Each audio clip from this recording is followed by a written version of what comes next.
Ang hapon po, may tanggap po tayo ditong kundura na direct cooling.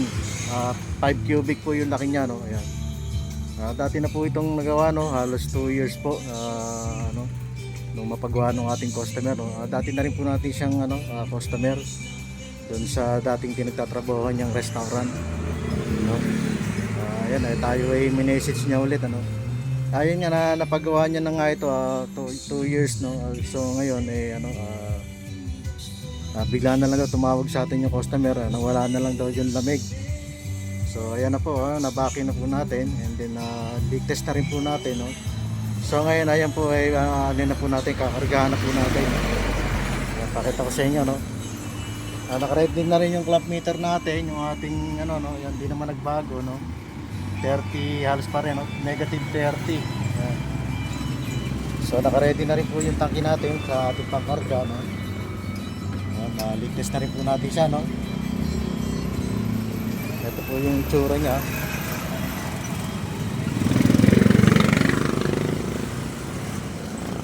Medyo nakaangat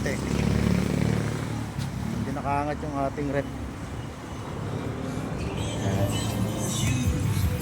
So ayan, panoorin nyo paano natin kakargahan. Ayan, bago tayo magkarga ng refrigerator na to, lalagyan muna natin ng flow, no. Kita nyo ba? Ayan, lalagyan muna natin ng flow para sa anti-moisture.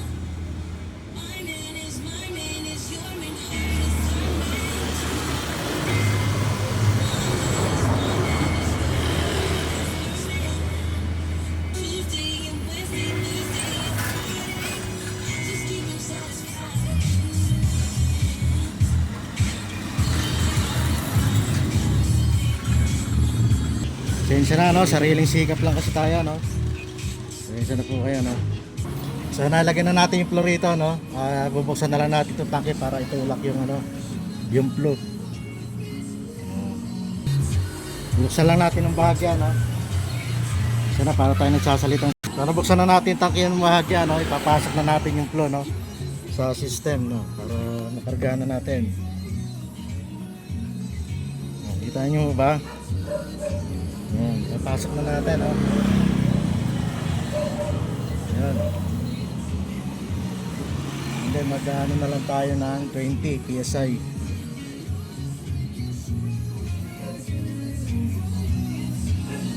Then, buksan na natin ng diretso yung ating tangke.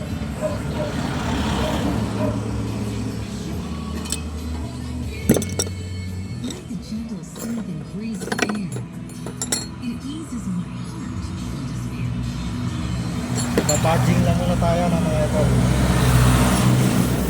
Patching muna tayo para siguradong gas yung papasok sa system.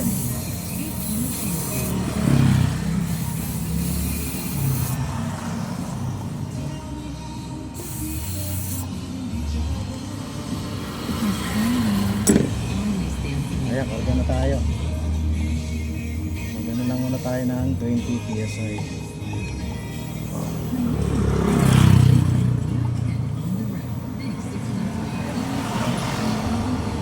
20 PSI.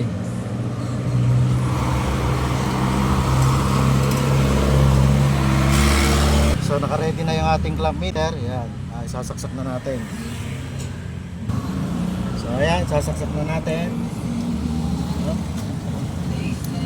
Papasin nyo, inihigop na ng ating system yung karga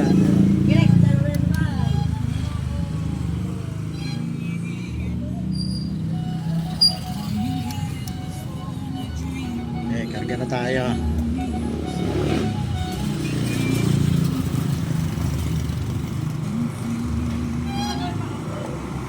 Yunti lang.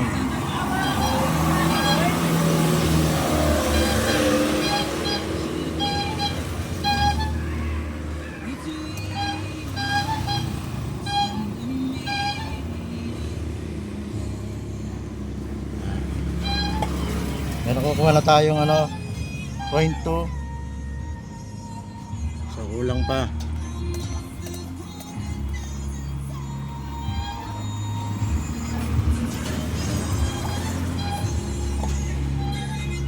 Yan na ang ating ano, 0.3.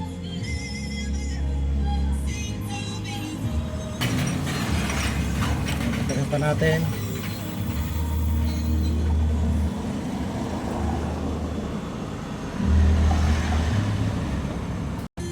Ayan, nainit na yung gilid, no? Ayan, o, parehas. Pero dati kasi doon sa customer natin, halos wala na. Hindi na rin nainit yung gilid. Yung kanyang compressor, okay na okay, warm. Ayan. Warm. Bali, may nakuha tayong 0.3. 0.3. Ayan. Kahit mga 0.4, 0.4, pwede na. Ayan, 0.4. 0.3, 0.4 mga idol. Ayan.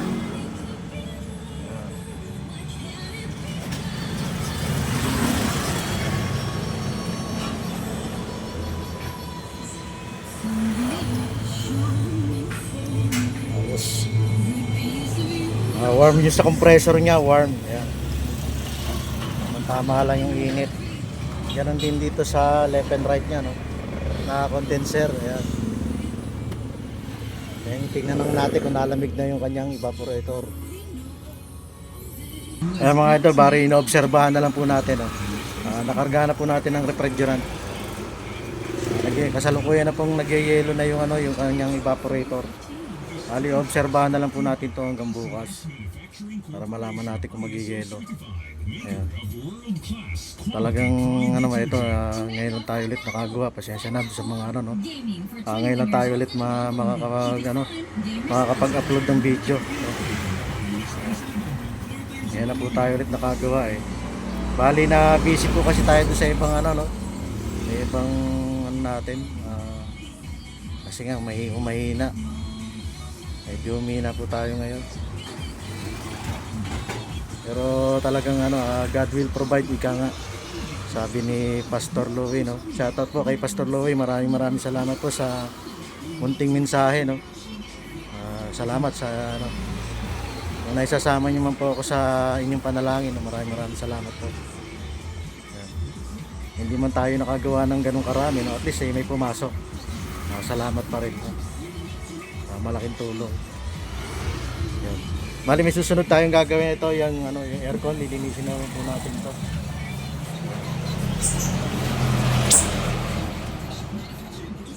Bali sa ano po kasi natin yan, sa amo natin. Ayan, ano. So hanggang dito na lang po yung ating video. Maraming salamat po, no. Huwag niyo pong kalimutan mag-follow, like and share para sa mga video na i-upload natin, no. God bless po sa inyo. Kung mapapansin niyo po, nakatakip yung mukha natin, no? Kaysa na kaya, no? Naninibago tayo ulit kasi ngayon lang tayo ulit nakagawa ng video. Para na rin po sa mga nabubuisit sa pagmumukha natin, no? Ayan, tinakpan natin yung mukha natin.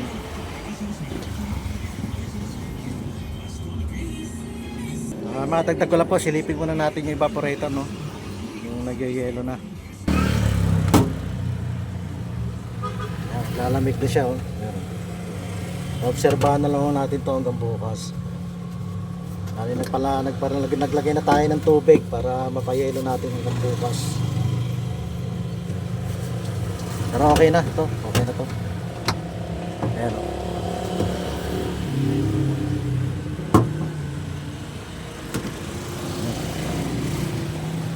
Condura.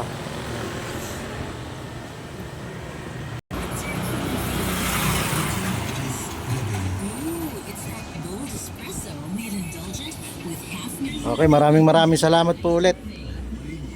Hanggang dito na lang po yung ating video. Thank you. God bless po.